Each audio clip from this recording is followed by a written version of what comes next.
DLC legal news and knowledge की इस खास चर्चा में आपका स्वागत है।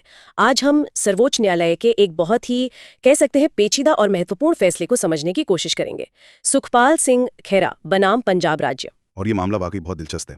अब सोचिए, एक बड़े ड्रग रैकेट का मुकदमा चल रहा है, सालों की सुनवाई हुई और फिर अदालत कुछ लोगों को दोषी ठहरा देती है।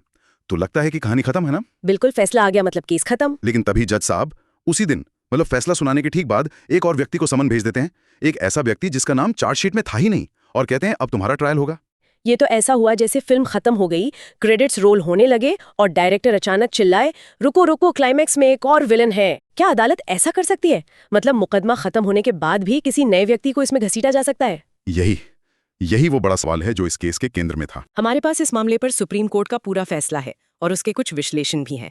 तो आज हम इस कानूनी गुत्थी को परत दर परत सुलझाएंगे। हाँ, और हमारा मकसद ये समझना है कि दंड प्रक्रिया संहिता यानी सीआरपीसी की धारा 319 जो अदालत को ये असाधारण शक्ति देती है, उसकी लगाम आखिर कहाँ तक है। तो फिर चलिए एकदम शुरू से शुरू करते हैं। ये मामला इतना बड़ा बना कैसे और सुप्रीम कोर्ट की संविधान पीठ तक पहुंचा कैसे? इसकी जड़ें जाती हैं 2015 में। पंजाब में एक एफआईआर दर्ज हुई थी जो एक बड़े ड्रग्स और हथियारों के रैकेट से जुड़ी थी। इस मामले में 11 लोगों को अभियुक्त बनाया गया, लेकिन पुलिस ने 10 लोगों के खिलाफ ही चार्जशीट दायर की और मुकदमा शुरू हुआ। और सुखपाल सिंह खेरा जो उस समय एक जाने माने राजनेता थे, उनकी एंट्री कहाँ से हुई? उनका नाम तो चार्जशीट में नहीं था। वही तो इस कहानी का सबसे बड़ा मोड़ था।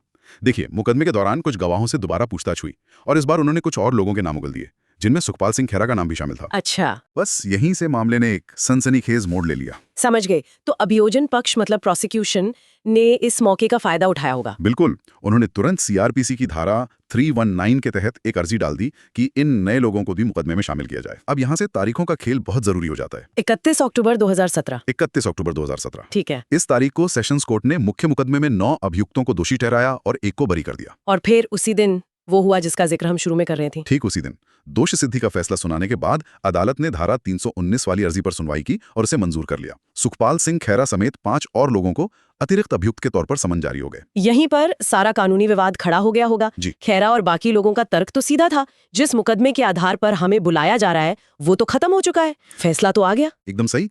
उन्होंने इस समन को पहले पंजाब और हरियाणा हाई कोर्ट में चुनौती दी, लेकिन जब वहां बात नहीं बनी तो मामला सुप्रीम कोर्ट पहुंचा और मामले की गंभीरता को देखते हुए इसे 5 जजों की संविधान पीठ को सौंप दिया गया। ठीक है, अब बैकग्राउंड पूरी तरह साफ है। अब उस कानूनी प्रावधान पर आते हैं जो इस पूरे केस की धुरी है। ये सीआरपीसी की धारा 319 आखिर है क्या और इसे बनाया क्यों गया था? देखिए, धारा 319 को आप आपराधिक न्याय प्रणाली का एक सेफ्टी वाल्व कह सकते हैं। जी। ये अदालत को एक असाधारण शक्ति देती है।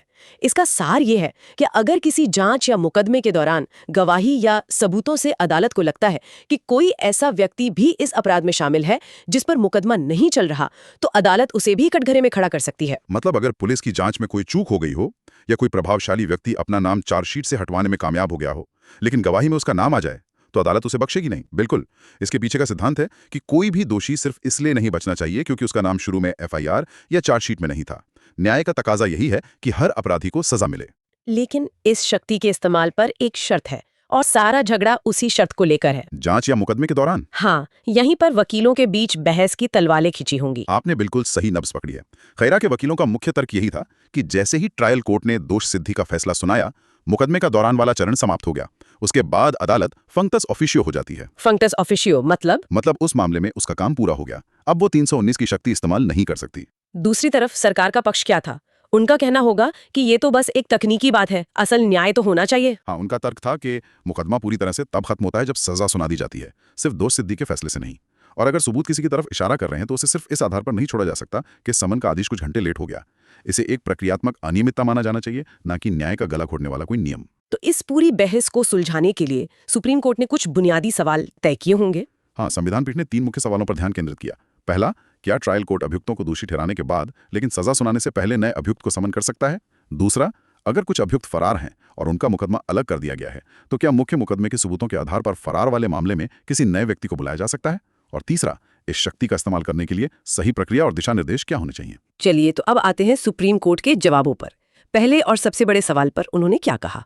मुकदमे का अंत आखिर होता कब है? सुप्रीम कोर्ट ने यहाँ एक बहुत ही साफ और बारीक रेखा खींची। उन्होंने कहा कि मुकदमे का अंत इस बात पर निर्भर करता है कि उसका नतीजा क्या निकला, बरी होना यानी एक्विटल या दोषी ठहराया जाना यानी कन्विक्शन। अच्छा, दोनों सूरतों में अंत की परिभाषा अलग अलग है। कोर्ट ने कहा अगर अभियुक्त को बरी किया जाता है तो जिस पल बरी करने का आदेश सुनाया गया उसी पल मुकदमा खत्म हो जाता है।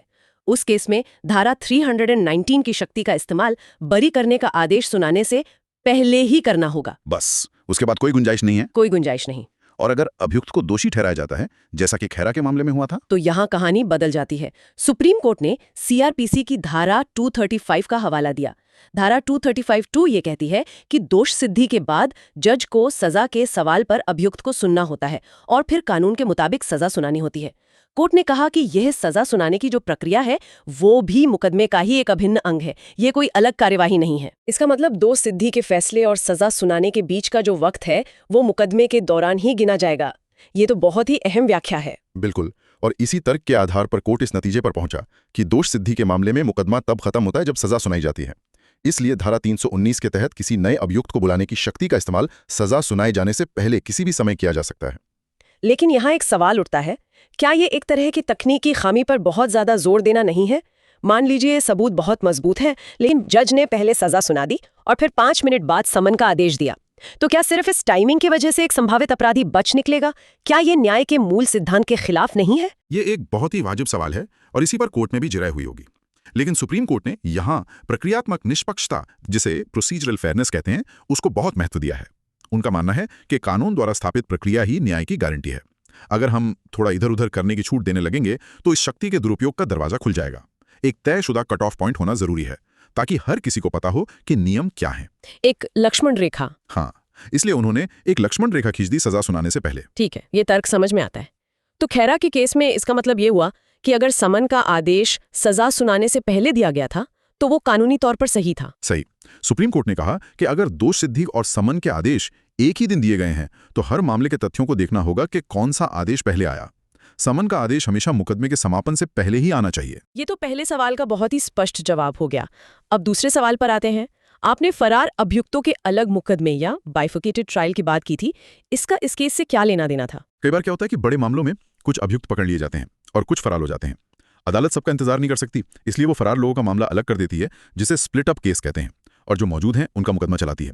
सवाल यह था कि मान लीजिए जो मौजूद अभियुक्त थे उनका मुकदमा खत्म हो गया और उसमें कुछ सबूत सामने आए, तो क्या उन सबूतों का इस्तेमाल करके फरार अभियुक्तों वाले दूसरे मुकदमे में किसी नए व्यक्ति को समन किया जा सकता है? मतलब एक मुकदमे के सबूतों को उठाकर दूसरे मुकदमे में इस्तेमाल करना। और इस पर सुप्रीम कोर्ट का जवाब एक बड़ा नहीं था। उन्होंने साफ किया कि धारा 319 की शक्ति का इस्तेमाल केवल उसी मुकदमे में पेश किए गए सबूतों के आधार पर हो सकता है।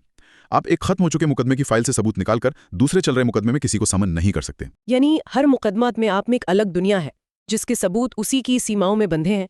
अगर फरार अभियुक्त के केस में कोई नया सबूत आता है तभी उस केस में किसी को बुलाया जा सकता है। पहले केस का चैप्टर क्लोज। आपने एकदम सही समझा। ये न्याय के इस सिद्धांत को मजबूत करता है कि हर अभियुक्त का मामला उसके खिलाफ पेश किए गए सबूतों पर तय होना चाहिए, न कि किसी और के मुकदमे के सबूतों पर। ये बहुत ही महत्वपूर्ण स्पष्टीकरण है।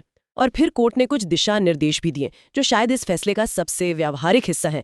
ये निचली अदालतों के लिए एक तरह का रोड मैप है ना? बिल्कुल। कोर्ट ने यूं समझिए एक फ्लोचार्ट जैसी प्रक्रिया तय कर दी है ताकि भविष्य में ऐसा कोई भ्रम पैदा ना हो।